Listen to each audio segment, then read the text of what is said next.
Hello, flute friend, and welcome to my music studio.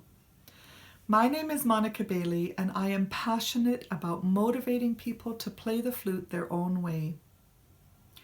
In my last video, Breath and Spirit, we talked about having a courageous and positive frame of mind while searching for the best alignment of your lips to the head joint.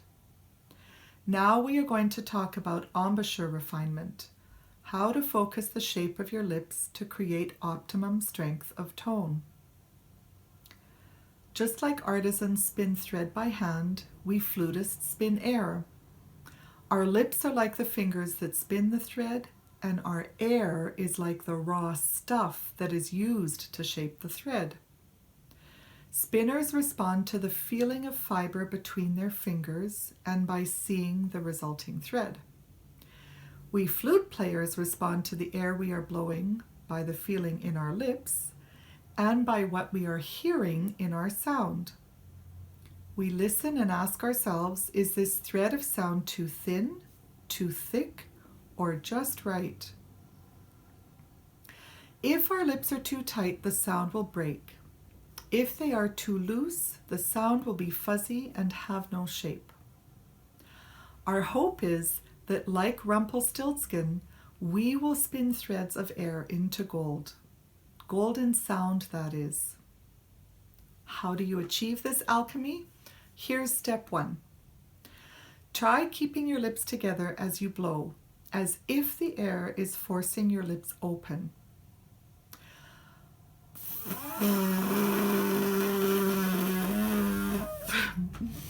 As you hear, there might be a buzzing sound. Trying to keep the lips together while you blow helps you find the center muscles of the lips, responsible for creating a teeny tiny embouchure.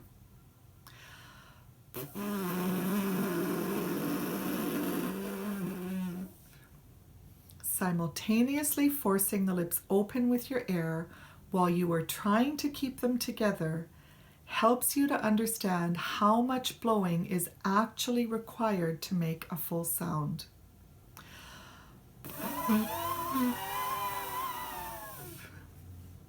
Now for step 2. Release a little bit of the buzzing pressure and blow again. We call this position near touching lips.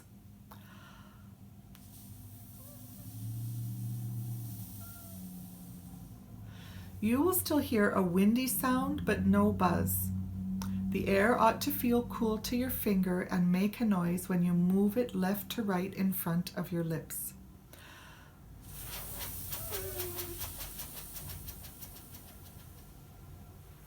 Now for step 3. Bring the head joint to your lips and find your best alignment from video 1, just below where the air comes out where you blow. Remember to have the tone hole facing up and cover the end of the head joint with the palm of your right hand. Use the refinement of near touching lips to blow across the tone hole.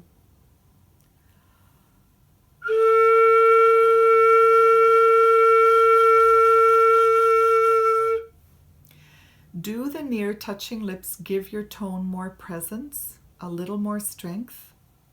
Let's compare. Open your lips apart and blow.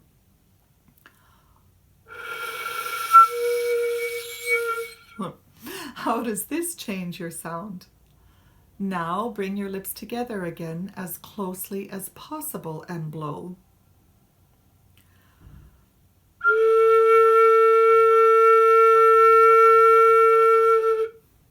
Which way makes your tone more vibrant? Let's repeat this comparison a few times.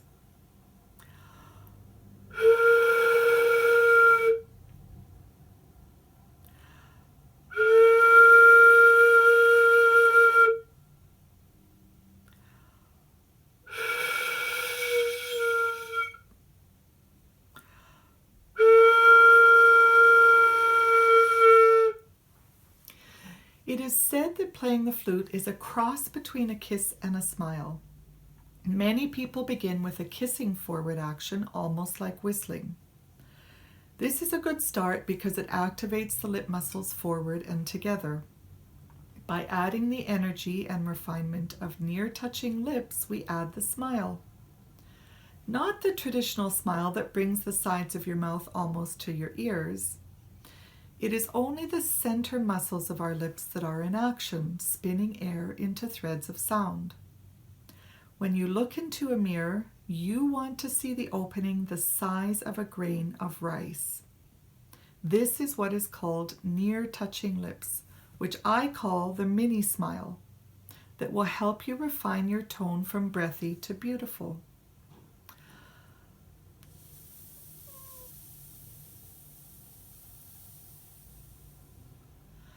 Bringing your lips close together to the shape of a grain of rice will make your sound more clear. Some flute players would describe the mini smile to be as small as the head of a pin.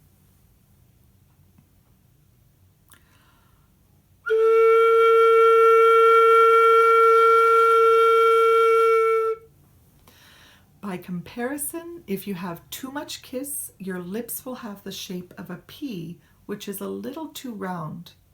Your sound will be blurry like a photograph that isn't in focus.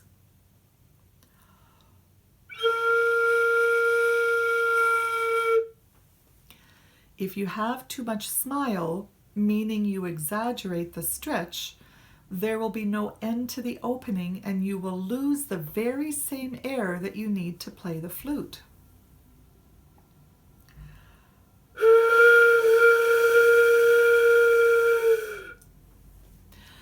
Refinement is not about locking our lips into a fixed smiling position. If this happens, we may begin to look and sound tense. Remember the smile-kiss combination.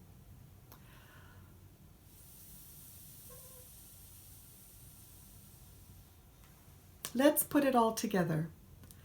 Take a really big breath and blow across the tone hole.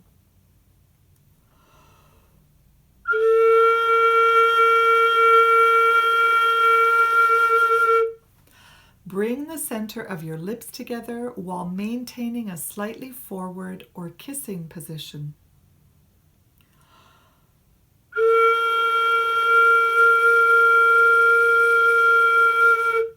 Also, think about keeping your cheeks and forehead relaxed.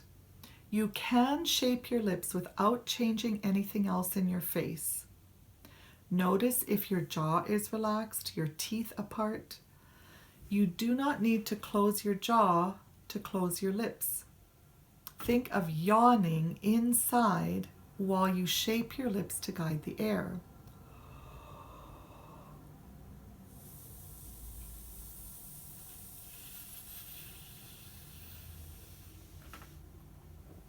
In both fluting and spinning, we respond to little micro changes by feeling, and in our case, by listening. The variability of pressure we use to bring the lips together is identical to what spinners encounter in their fingers when they are making thread. However, unlike the miller's daughter who was tempted by Rumpelstiltskin, you do not have to promise your firstborn child to impress the king. Be impressed with all the sounds you are making. When you spin air into sound, you are a flutist. Take a moment and listen to the beauty you are creating. Sometimes your tone will be a little breathy, and sometimes it will be more clear. The art of tone is a pursuit, not a competition. It is a process that happens from breath to breath as you spin your air into sound. The more you appreciate your own sound, including the variability of your sound, the more you will want to play. Be curious, flexible, and patient in your approach. The sound we hear doesn't always match our ideal, so we make small adjustments as we play. Seeking refinement in our tone is what makes us a flutist. If we weren't passionate about turning breath into beauty, we would be playing the guitar or the piano. Close the lips a little. Open the lips a little.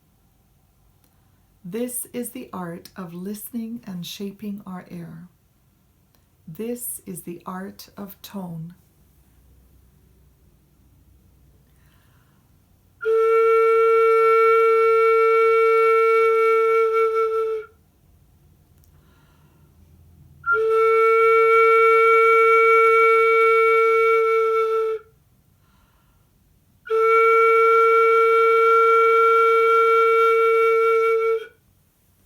Thank you for tuning in. Please reach out and leave a comment below and share your story about spinning air into sound. Happy fluting!